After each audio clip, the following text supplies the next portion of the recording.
أعوذ بالله من الشيطان الرجيم بسم الله الرحمن الرحيم الحمد لله وصلى الله على نبي الأمي. So the next saying or the quotation of the scholar Ibn Ata'ullah Iskandari rahmatullah alayhi is Al-Anwaru Mataya al-Qulubi wal-Asrari. Nur, the light, that is the conveyance, that is the transportation of the heart and the inner secret. Asrar is a very intricate term that the masters of the purification world, they use this word asrar, or the singular is sirr. So we're going to get to that. We're going to explain that today, inshallah. So in general, the author is saying that light is your transportation for your heart. So in other words, when Allah subhanahu wa ta'ala wants to take us forward further and make us experience more spiritual growth, then we will feel more nur at that time. We will feel more nur at that time, and that nur will take us further. Those of us who play video games, especially car racing games, there's a turbo button. When you press turbo, you go a little faster. That's nur basically. Nur is something that helps you, and it becomes like a transportation for the heart. The heart basically rides the heart, rides the nur, and it goes further. So before we went into this series where we are summarizing our previous durus, just before that, when we reached this stage, I had mentioned that this is a very interesting lesson, extremely interesting lesson, so I was really excited about it. So why I was so excited about this dars is because the author explains words that are very closely related, but he shows the difference. So for example, the Nafs and the Rooh, we use them, and sometimes we will see that they are used in different situations. So a person gets inquisitive and says, but what's the difference? We're using Rooh in this, for example, in some ayats, Nafs is used. In some ayats, Rooh is used. So what's the difference? So that's where the author explains this here. So he tells us, Qalb is the heart. So whenever the word Qalb is used, so that's the third word. So Qalb, Rooh, and Nafs. And then he explains, I think, at least one more word, Sirr. So he tells us Qalb is that part of us that is acceptable or that accepts concepts. So that part of us, I guess you can say the analytical part of us, the analyzing part of us, the computeristic part of us that explains things and so on. So he says, Jamu qalbin wa huwa al-haqiqatul qabila lil-mafhumat. And then he gets to the second word, which was Sirr. So he says, Sirr huwa al-haqiqatu al-qabilatu lit-tajalliyat. And Sirr is also able to accept, but it can also accept spiritual enlightenments. So the heart accepts information, and the Sirr accepts and understands spiritual enlightenments, ruhaniyat. So then he compares the two and he says the heart and the Sirr, the difference is the heart, the Qalb, that is the lesser stage, and Sirr is much cleaner of a state. So Sirr is a term used for the Rooh, but it's used for advanced Rooh. When somebody is very advanced, they use the word Sirr for that state. And now, because he explained Qalb and Sirr, now he takes a step back and he explains all the different terms. So as I mentioned, there's a few words that come up. So he hasn't explained Nafs yet, right? So he's going to explain Nafs also now. And Rooh. So he says, فإن الروح ما دامت مظلمة بالمعاصي والذنوب والشهوات والعيوب سميت نفسا. So he says the ruh, the soul of a human, when it's still stuck in forgetting Allah subhanahu wa ta'ala, still stuck with sins and passions and extreme weaknesses, then that time we call it a nafs. We call it nafs. When it's in a sinner stage. Hmm? When it's in a sinner stage. Yeah, like basically a zero. So it's not even a one, it's just a basic zero. It hasn't advanced. فَإِذَا انزَجَرَتْ وَانْعَقَلَتْ. Once it starts reprimanding itself, once it starts to withhold itself, that's when it's called aql. Because aql means to tie something, by the way. Aql means to tie something. So when we are able to hold ourselves back, then we're tying ourselves back. That's when aqala comes in. It means to tie something. So the moment our brains and within our spirituality, it stops us, that means it's reached a good stage. It's aqal. It has some intelligence now.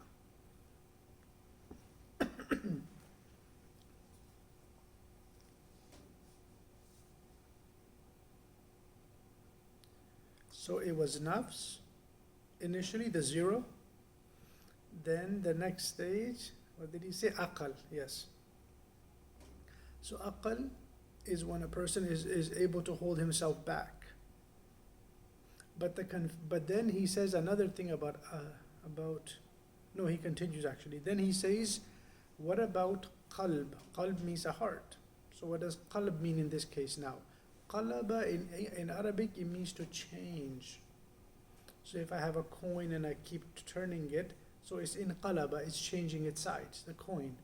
So he says when the person is going back and forth between good and bad, and remembering Allah and not remembering Allah, then that is a qalb, it's changing fast. So qalb we can remember it as a change, because it's always changing. So we covered 3 terms so far. The first term was nafs, very good. The first one was nafs, the second one was aqal, when it ties you back, like it holds you back. And the third term is qalb, the changing one. It keeps changing. And then he says, but once the ruh calms down and the person really calms himself into obedience, that's when it becomes ruh. That's pretty the advanced stage. Yeah, ruh. And after ruh would be sirr. Sometimes we use the word nafs for sahaba. Yeah. Yeah. So, like, it's adjustable in their case when we say that. They had, like we say, nafsati khwahishat, which was. Meaning they had human needs. Right. Mm-hmm. So would it be good to say that? Or? Yeah, because nafs can be used in a very general way, like everybody has a nafs. Oh, okay, so that's the specific meaning is. Yeah, this is in a spiritual context. Right, okay. Yeah.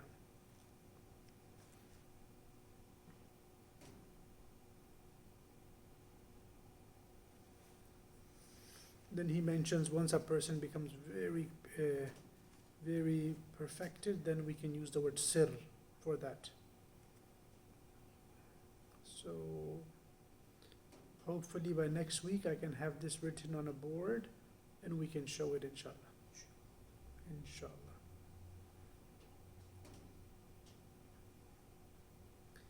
But just the word qalb and the word aqal, maybe we can think about that just a little longer. So aqal is to tie something. And where the word aqal is also used in the Arabic language is, you know, the Arab style where they wear the red scarf, then they have the black thing that goes on top. Which one's Yeah, so you know what that is? That's a heavier, like a rope, and then they turn it into an 8 shape, then they turn it into a 0, then they put it on. Guess what that used to be? That was like a bike lock for their camels. To check him. So they take that black thingy and they put it over the knee of the camel when the camel is sitting down, so he can't get back up. Okay. Well, like a protector. Yeah, like a tie, so he doesn't get up again. So you don't need a tree to tie him. You just tie his leg so he can't get up. Is the camera facing the wrong way or is it facing me properly? It's Is it facing this way or is it facing me? It's facing you, but your eyes, you know, like it's pretty dark. Your face. Oh, is it? Yeah. So I Okay. was thinking of the light maybe to move Okay, it, or okay. you come up a I little. should forward, right? So that's where the aqal thingy, like the aqala has one meaning, so that's why they call that thing iqal. Because you tie camels with it. So, and then later on it became a fashion statement. Because they didn't know where to put it, so they put it on their heads. But over time the rope became a style. And now people wear it as a style. It's very expensive probably. And many times clothing like that, when you use clothing in the wrong way, then it becomes a style that way. We have too many examples. Yeah, way too many. But that's how clothing evolves. Many, many, many times people misuse clothing and then the misusage becomes another usage of the clothing. So may Allah subhanahu wa ta'ala take us from our lowly self, the nafs part, and may Allah make us advance through the stages of aqal and qalb. Or not even qalb, because qalb goes back and forth, right? It keeps changing. So may Allah give us tawfiq to use our aqal and reach the next stage, which is the Rooh. The Rooh and the Sirr, remember? Rooh and the Sirr. So may Allah give us Rooh that is clean.